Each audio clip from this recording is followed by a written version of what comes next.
They don't want this information coming out. Now, Joel Gilbert, for the rest of the hour, we're going to go into the next hour. I'm going to give you the floor here to run through some of the background of Obama for new listeners, who Frank Marshall Davis is, Dreams of My Real Father. We can put some images from the trailer, Dreams of My Real Father, up on screen for TV viewers. Again, we're a simulcast for your new viewers or listeners. And roll through kind of the background and then the new big bombshells. You've been to Hawaii. You've been to the prisons. You've been to California. You've gone and met with his admitted best friend from college. I mean, you have really done it. And then once you exposed all this, it turns out, hiding in plain view, Obama's always pretty much been admitting it. So let's get into the new bombshell information with investigative journalist, documentary filmmaker Joel Gilbert. Okay, thanks, Alex. Look, the biggest piece of fake news, when they came out with this new term, I guess Hillary brought it up, I just had to laugh because the biggest fake news was Barack Obama claiming to be the son of a Kenyan goat herder who would bring people together. In his book, Dreams from My Father, myself and others were investigating his background, and through my film, Dreams from My Real Father, it was an alternate history that showed that Barack Obama's actual background was a radical leftist. And it traced back to the fact that there was a mountain of evidence that his real biological father was not the Kenyan Obama, but was rather Frank Marshall Davis, the Soviet agent and American communist, who he admits in his own book raised him in Hawaii. In Obama's own book, Dreams from My Father, he says, when I was little, my grandfather would take me to Frank's house, and it was though there was an unwritten, unspoken contract between the two of them. He also dropped a hint when the Kenyan died. He said, I had no documentation to prove that the Kenyan was my real father. So he's been dropping hints. And I reached out, since my film came out, I reached out to Keith Kakagawa. Keith Kakagawa was the character known as Ray in Obama's book. Ray was actually the name of their drug dealer from the Chum gang. There's Ray. His real name is Keith Kakagawa. Obama claimed he was black. In fact, he's actually half Hawaiian, a quarter Indian, and a quarter black. But Keith has been in and out of prison his whole life, unfortunately. He was part of that Chum gang pot-smoking ring at Punahou. And I became friendly with Keith. He's in prison at Corcoran State Prison in Central California, along with Charles Manson. He's a very, actually, nice, sincere guy. And he was able to share with me over the couple of years that I've known him a lot of information and bombshell information about Barack's upbringing and his relationship with Frank Marshall Davis. I'm going to get into some of those. Here's an example for people on TV. You can see one of the letters from prison, which he sent me many of. And we met quite often and speak all the time. The first things he told me were about Obama becoming very racist and racial, which he said was a result of him hanging out with Frank Marshall Davis 3 or 4 times a week, at least for an hour, and that Frank was essentially his father in every meaning of the word. He gave examples, for instance, that they went to the senior prom, and even though they were 15 years old and the girls were 17 and 18, and Barry, as he calls him, complained that the seniors won't dance with him because he's black. And Keith would point out and say, well, no, it's because we're 15 and we're dressed for a luau. And then Barry complained that he wasn't able to start on the basketball team because he was black. And Keith told him, no, it's because you can't make a shot and you can't rebound. You're on the team because you're black. And Barry went on to talk about how his own grandfather couldn't understand him because he was black. So he said that Barry became a radical wannabe, and it was a result of Frank Marshall Davis turning him on to Angela Davis and Malcolm X, and Barry becoming extremely racial about everything. Then he tells me this bombshell story that when in 1977, he was with Barack, or Barry as he called him, in the Ala Manoa Mall in Waikiki at a sporting goods store. And all of a sudden, Barry says, that's my father over there. And Keith says, what are you talking about? That black man there, I recognize him from the pictures. That's my father from Kenya. And Keith said, no way. And Barack ran over to him and he said, are you Barack Obama? And he said, yes, who are you? He said, well, I'm your son. He said, well, what are you doing in Hawaii? He said, well, I'm on a layover from Hong Kong going back to Kenya. And by the way, Malik Obama confirmed for me that his father had gone to Hong Kong at that time. And the Kenyan Obama basically blew off Barack, blew him off and left. And Keith explains that that moment set off Barry or Barack on a tirade where he went to his mother, Frank, his grandfather, and said, "You all lied to me. Frank is my father. I've always known it. He spends time with me. He gives me money. I look like him. You've been lying to me." And he said for a couple of months, they all denied it. And Barry got so out of control that the grandfather, Gramps, came to Keith and said, "Listen, this story is true, but he can't talk about this. I don't want him talking about it. So next time he talks about it, I want you to smack him." And Keith said, "I can't hit Barry." He said, no, you got to hit him next time he talks about this. So Keith said that sure enough, Barry kept screaming about it, and he put him in a chokehold, dragged him down the street. And then all of a sudden, Barry stopped talking about it. And this was about the time that this poem was wrote, people are familiar with, called Pop, where it's like an explanation of an encounter between a young man and an older man. And in the poem, he says, he looked just like me, he gave me a hug, and I could see myself inside of Pop's black frame glasses. So it's as if there was some kind of admission and they wrote a poem to kind of memorialize it. So this is a pretty bombshell. It comes from Obama's best friend, who's written about throughout his book as his best friend.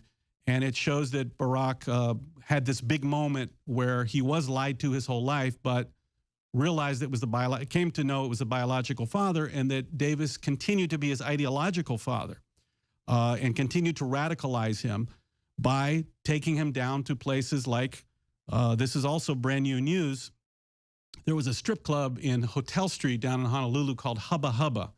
And a lot of the Marines would go down and military would go down to Hotel Street. It's known for many, many years. So at Hubba Hubba, Frank would take him there. They would have these all kind of nefarious things I don't even want to say on this show. Go ahead and say it. Well, okay, I'll say it. Well, he basically said that the Hubba Hubba had private nights that were not advertised, where people would come and all kind of things would go on that you could possibly imagine, and that this was a location that Frank would take Barry. Now, interestingly, the manager... So did he tell you sex parties? Swingers parties, sex parties. So the manager of Hubba Hubba was none other than Honey Harlow. Honey Harlow was the famous stripper who was the ex-wife of Lenny Bruce, who lived in Honolulu all those years. We have a photo of her? Yes, we got a photo of Honey Harlow. Now, Honey Harlow, I've identified as the stripper who poses in the photos with Ann Dunham at Frank Marshall Davis's house that came out in my film. That is Honey Harlow. And now, before we go here, let's rewind this for a minute for TV viewers and radio listeners. People understand, if you've seen your film on this and you've done research and you've read Obama's book, he admits all this. In later versions, they took it out. So 95% of what you're saying is on record. You found photos of Obama with Frank Marshall Davis and people and with others, and it's the same house, it's the same couch, it's the same pictures. Then there's all this porn that Davis admittedly shot on the side. That's what communists do. Correct. To fund themselves, drugs, you name it. And so it's his mother, it's clearly her, posing. It's the same woman in the photos. All this from this racy culture in Hawaii in the 60s and the 70s. And, of course, before that, back in the 50s. So start at the beginning again. Okay, so Frank Marshall Davis was a photographer of nude women, and he took these photos of Ann and Honey Harlow and other strippers and sold them to the Betty Page, strip magazines of the time. And you were contacted by one of the famous off-record collectors of all this, saying, "Hey, I've got Obama's mother." Yeah, we acquired this stuff about 4 years ago, and look, it's not to make fun of the fact that his mother was posing for nude photos. It's intended to show that there was the chance of a relationship to help prove the fact that Obama lied to the country. He ran as a mainstream candidate. Well, he's a total government cutout, is the point, with multiple names. He's got passports and stuff that say Barry. He's got different last names on there. He lists himself as a Muslim in Indonesia. I mean, this guy has got more names than, a villain in the James Bond movie. Well, here's the next revelation. We'll get back to Hubba Hubba, but well, no, I don't mean to interrupt you. Let's go back and finish up with the porn. Okay, so Honey Harlow, who was the ex-wife of Lenny Bruce, she lived in Hawaii at the time. It's all documented, and that is her. I'm certain in the photos with Ann Dunham, that further places that photo in Hawaii, and you can see the obvious resemblance. And anyway, Keith Kakagawa told me that Frank would take Barry down there. They would do a lot of drinking and drugging, and this was the period where Obama became radicalized and saw the world through a racial lens, the same as Frank Marshall Davis. It's the same person as essentially Reverend Jeremiah Wright. Everything is racial. Everything is because of race. Now, the disappointment voters have with Obama is, of course, they voted for him based on this false news story that he floated in his book, that he's a post-racial person. He's going to bring us all together because of his unique... But notice all he did was engage in race baiting and division massively. Correct. Down to even hiring organizers to go stir up riots. Correct. And this is why it's important to really reveal who Obama was. But does he even get that that causes cops to slow roll and kills thousands of black Americans and that it creates real racism and division? I mean, I guess that's what they want. It's not about that. It's about the revolution. It's about long-term control. And they realize... so you got to radicalize and try to make as many black people as you can racial and hateful so they never assimilate and are happy. Yeah, the Obama wrote in his book about reading Fallon, you know, the Algerian Revolution. And they said there's going to be blood. There's going to be a price to pay for achieving long-term takeover and the leftist revolution. So all of these things are just, you know... All I can say is good luck with them, with all their censorship, their plans for violence. I'm not looking for violence, but, man, these wimps want to start a physical fight. We are going to clean their clocks. I mean, these people can hardly tie their frickin' shoelaces. Libertarians, patriots, Americana people are wrecking machines. Go ahead. Well, look, obviously the best way to cleanse the situation is truth and to illuminate and tell the truth about... That's what we're going to do. But see, they know we're beating them in the info war, so they want to censor us and start a revolution. Correct. So all I'm saying is they're a bunch of idiots. The little communists they've got down here saying kill cops, oink, oink, bang, bang, you're dead. How many, it was 5 good cops dead, good, yeah, but 6 is better. These little minions don't even know how to point a gun the right way is what I'm saying. They are the most moron, cannon fodder idiots, and none of them will ever talk to you. They say, talk to my boss. It's always some old weird UT beatnik behind them because they have nothing in their heads. That's correct. I've seen that a million times. Joel Gilbert, get it and recap the previous ones real fast and get into the new ones. Okay, I just talked about my friendship with Obama's best friend, Keith Kakagawa, who's in jail in Corcoran State Prison, who told me about how Barack Berry learned that the Kenyan was not his father and that Frank Marshall Davis was, how Davis radicalized Obama with his racial worldview, and how Obama would go to the Hubba Hubba strip club with Frank and met up with Honey Harlow, Lenny Bruce's ex-wife, who also was involved with his mother way back in the day with Frank Marshall Davis. So we went through that. And today I'm releasing kind of the rest of my Obama research for the past few years. I'm releasing 2 birth certificates today on InfoWars from black men born in Hawaii. One was born a few weeks before Obama and one born a few weeks after Obama. And in both of these birth certificates, the father is listed under the racial terminology that was encoded in the Hawaii guidebooks for the registrar. The racial designation was Negro, not African. Now, everyone knows that Obama's father's race is listed as African, of course, which is African American. Now, in this one that people can see on their screen, this is from a man named Bruce Henderson, born a few weeks after That term Obama. wasn't used until the 80s. Correct. Now, this is interesting. So this gentleman was born a few weeks after Obama, and you can also see how the type sticks to the background. And then we go to the second one, which was from a few weeks before. The man's name was James Gravely. And what's so interesting about James Gravely, the race originally was written down as colored, which was the terminology in the 50s that had just changed in 1960. The state of Hawaii issued a new guidebook for their registrars, but the person accidentally wrote the old term, which was colored. So the state of Hawaii registrar's office marked it out and wrote the correct new term, which was Negro. Therefore, by the way, which is just Spanish for black, or it's like Caucasian, means Caucasus Mountains. Right. But they turned that into a racist term. Words now are racist. So this proves that Obama's birth certificate, where the race is listed as African, never would have survived the review at the Hawaii Department of Health. Just like the word color didn't survive, the word African would not have survived because the term was Negro. Now, why would this, of course, what became known as the birther controversy was invented by the fake news media. People simply asked questions. They said, if you say you did all these things, why won't you release your college records? Why won't you release your Senate records? Why won't you release your birth certificate? People simply asked a question. Now, I guess they didn't make up the term universityism. Notice how the green paper isn't yellowed either from acid like the original real ones. Totally fake. And again, we're not saying he wasn't really from Hawaii. It was just a fake certificate with the fake father supposedly from Kenya. They had to do that.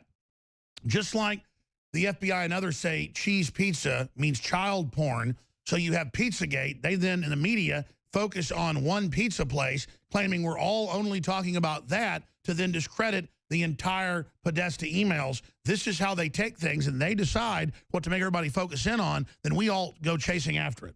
Right. So Obama's candidacy was based on his personal background. My father's a goat herder from Kenya. I have a multiracial background. I'm going to bring us together. I'm going to cut the deficit in half.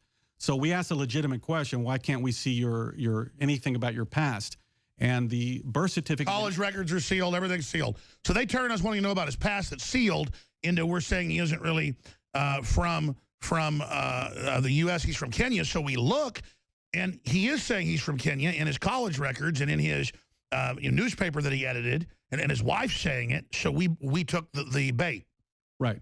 So I think Obama's real. I don't believe the birth certificate he released is real only based on this. But you can also see in some other comparisons I released that Obama's birth certificate, the type is on a white background, whereas you can see the natural regular background, the black type sticks to the background. It's not on a white facade. And you can see that in these documents I'm releasing. Sure, it's clearly digital. I mean, look, they even use like the Microsoft Word deal where a typewriter has a new original splat each time. With them, the letters and numbers are identical. They use different fonts per line, but you can see it's fake. Right. So I believe Obama was always eligible to be president, was probably born in the United States, but it had his real birth certificate probably either was blank with the father unknown or even possibly Frank Marshall Davis. Now, had he released a birth certificate without the name Barack Obama on it, then I think it would have debunked his entire story. Sure. How do you get the name Barry Soetoro? Because we know that's on passports. Well, the Soetoro, they also had another name, which was Sobarka, which showed up on other documents. So Soetoro was the name of Ann Dunham's next husband, which was Lola Soetoro. So when he went to Indonesia, he became Barry Soetoro. And the name Sobarka, people get that mixed up. The name Sobarka, which showed up, that's simply Soetoro Barak backwards, which is how they had names in Indonesia. Your family name was first, so it was combined as one name. But anyway, I want to release these birth certificates I collected because it shows that Obama was not honest about who his real father was. And this, as much as we don't like being lied to about that, obviously it hides the fact that Obama was indoctrinated and radicalized by his real father that he admits raised him by his own admission, Frank Marshall Davis. And he became this leftist radical, and he followed in the footsteps of his real father, dreams from his real father back to Chicago, and he became an agitator and eventually became president based on the fake news that his real father and upbringing was this generic upbringing that had nothing to do with a radical background. The next thing I want to get into is to discuss what I learned about Obama's Social Security number. It's pretty brief, but it's interesting. Keith Kakagawa told me that Obama had worked for his father, who had a pest control service called Island Pest Control in the summers, and that Barack is known to the public as having a Social Security number that was issued from Connecticut. And people say, well, how could that be?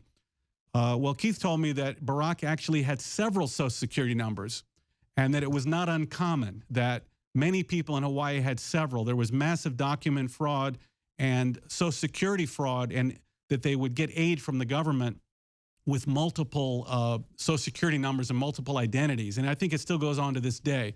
The entire state system in Hawaii was unreliable as regards documentation, and that he said Barry had several Social Security numbers, and that was simply one of them, I guess, that he settled on. So that was interesting, and that fills in some of the void. The next thing I want to do, can we cue that? There's a quick clip from Good Morning America where Barack talks about having studied abroad and lived abroad, and I want to give that some context and give you another piece of information. Sure, here's the Good Morning America piece. Are you concerned that your lack of experience when it comes to foreign policy may hurt your chances in the run for the White House? Well, actually, my experience in foreign policy is probably more diverse than most others in the field. I mean, I'm somebody who has actually lived overseas, somebody who has studied overseas.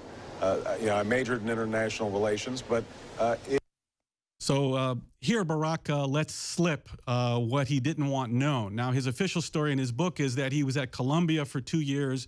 I'm sorry, Occidental College in LA for 2 years and transferred to Columbia for 2 years. And when he was running for president, Hannity, others came out and said, wait a minute, how could he have been at Columbia 2 years? We never met him. We never heard of him. Classmates never saw him. And in this interview, Barack reveals something. He says, I studied abroad and lived abroad. Now, he wasn't talking about when I was 5 years old, I was in kindergarten in Indonesia. He let it slip that he was abroad for a study program. Now, you've been saying that for years. Right. So my belief, and I'll tell you why I believe this, is that he was on a junior year abroad in Pakistan as a junior. Now, he talked about being an international studies major here, not a political science major. All the international studies majors at Occidental. Sure, and that's the word. I mean, there's so many people from Brennan to him are reportedly converted to Wahhabism, and he wears that ring and the rest of it. They say when he gave that first speech in Cairo that he spoke better than major imams. And so are you getting at the fact that he was radicalized in Pakistan? Correct. His affinity toward, first of all, his affinity toward Islam, his knowledge of Islam, of the culture, the Quran, the all those terminology that he knows, and just his cultural affinity. And then backing at least 10 countries taken over by the jihadis out of Saudi Arabia in his 8 years in office. I mean, this guy has turned the world over to Islam. Well, his knowledge and affinity for Islam reflects someone who spent time in a Muslim country as an adult. Now, not just Indonesia. Not as a child in Indonesia. So his mother was... But he did go to a madrasa in Indonesia. When he was a small child. But his mother was living in Pakistan at the time. And I'm going to now reveal my conversation with Peter Geithner. Peter Geithner was head of the Ford Foundation in Asia. He lived in Hong Kong. You talked to Geithner. This is huge. Correct. Peter Geithner, who unfortunately passed away just recently. He's the father of Timothy Geithner, the former Treasury Secretary for Barack Obama. What a coincidence. No, the Ford Foundation runs the whole globalist leftist takeover. And they're a big part of Columbia University as well. So Peter Geithner met Ann Dunham. He was Ann Dunham's boss when she worked for the Ford Foundation in Indonesia. And Peter told me that Barack had a Ford Foundation scholarship. This is big news, to go to Columbia. And he also said it was for the senior year. So what this reveals a couple of things. Number one, how do you get these people to talk to you? How did you get Geithner's dad to talk to you? I just called him up. I would like to say maybe it's the charm. Jerry Corsi says it's the long hair, but you figure on the phone he wouldn't know about that. But I've just always been honest and sincere, and I say, I got a problem. Can you help me with this? And I want to tell you why this is so significant. Number one, because Ann Dunham, Obama's mother, worked for the Ford Foundation, it would have been illegal, and they have very strong laws against nepotism, for Obama to get a Ford Foundation scholarship to Columbia. It would have been illegal. And I think this explains why Obama was a ghost at Columbia. First of all, I think he was only there the senior year, and that's why he didn't join all these organizations and was a well-known person like he was at Occidental and Harvard. Obama's half-sister Maya went to Barnard, by the way. She's also a ghost. You can't find her in any of the yearbooks, photos, nothing. Anyway, Geithner said he had a Ford Foundation scholarship. Now, so Khaled Siddiqui was the Pakistani waiter who he was a roommate of with Obama on 109th Street in East Side. There he is. And Siddiqui told me that Obama came to New York for the first time, just showed up and called him because he needed a place to stay. Again, that's the senior year. So there's a lot of evidence that shows that Obama was never there for the junior year. Sure, the guy's got a total CIA sheep dip from birth. Joel Gilbert, filmmaker of joelgilbert.net's here. He has dropped more than 10 major bombshells. He's down to the last few right now in his in-depth, long-term investigations, the things he's never released on Obama that he's gleaned the last few years. Now that Obama's about to go into private action against us, Joel Gilbert is dropping these truth bombs. So let's get into the nose job. Yeah, the last one of the last ones here, had this in my film, but we've got more information. And this is just part of Obama trying to hide the fact that his real biological father and ideological mentor was a Soviet agent and American communist. He ran for president saying, my father's a goat herder, I'm going to bring us all together. Had we known the truth, had he said my father was a Soviet agent who wanted to destroy America and helped the Soviet Union during the Cold War, we never would have elected him. We would not have suffered these 8 years of Obama's fake presidency. The nose job was a way that Obama could hide his stark resemblance to his real father, Frank Marshall Davis. We had plastic surgeons look at this. It's on the website. They testified to it. Obama had an exact Frank Marshall Davis larger nose. I believe he also had a lower lip job, which we haven't verified with plastic surgeons. So they made his nose narrower? They made his it nose clearly did. smaller and narrower because he looked so much like Frank Marshall Davis. Any connection to Davis would have eliminated him from Yeah, they took the bump off his nose. They made it a lot less wide. Correct. So he still, to this day, looks almost exactly like Davis, but the nose really told a story. And when did he get the nose job? I mean, but 1990, clearly he still had his regular nose. I believe he had one in 2003, and he may have had several because it just, every time it gets a little bigger, it kind of starts to get smaller.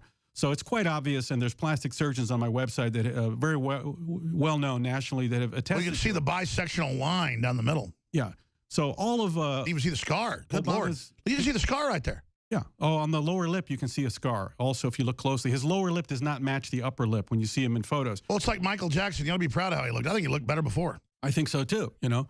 But the spitting image of Frank Marshall Davis would reveal an ideology that he did come from a hard left communist background and had no intention of serving America. Instead, it was to serve this leftist ideology, which wants to throw open the borders, legalize drugs, diminish America's place in the world.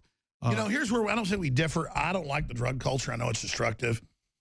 But then the police state that comes out of throwing nonviolent people in jail for using drugs is another evil. I'm for decriminalization. I don't think we like liquor or whatever. It just shouldn't be everywhere. I get Soros is pushing it because the new weed is so strong. It puts you in a little, catatonic fetal position. And I understand the drug culture is part of what the left pushes. But a lot of areas of Europe have decriminalized. It's made drug use actually go down. Look, I visited Obama's best friend Keith in prison, and I saw a lot of people there for drug offenses. Keith himself has been in and out of jail his whole life for drug offenses. And I think once you go in there and see that these people are just kind of wasting away, he is in a treatment center. It's a substance abuse center. There I am at Corcoran State Prison in the photo if you're watching on TV. It is a treatment center, but he does complain, though, that since Obama's push to help transsexuals, that many prisoners are now transgender and transsexual, and he finds it very difficult to live in an environment where... Well, what they do is, I mean, they get kids and they confuse them when they're young, or prisoners, guys that are in there doing it, and it's just they push it, and it's all part of the dehumanization. I'm not against anybody that really thinks they're a man or a woman or whatever. I'm a libertarian, but clearly it's being pushed as an agenda. That's the complaint, and it's in the prison system as well. That's what I found out. Our fellow info warriors across the United States and across the planet really love the Hillary for Prison 2016 shirts that we began to put out in 2015. It became a global meme against globalism and corruption, and a very strong maxim that's now being continued on today. So we now have George Soros, because the media attacked me on this whole goblin meme, and they've made huge jokes about it, but it's totally blown up in their face. We now have George Soros as a goblin on the back, and it says, with a cross through him, an X like Ghostbusters, no Soros, him as a goblin. It says deport Soros on the bottom, and on the top it says InfoWars established 1996. So it is a limited edition, deport Soros on the back, Hillary for Prison on the front, right-hand shoulder, Infowars.com. It's powerful. Hope you get out to everybody you know. Infowarsstore.com or call 888-253-3139.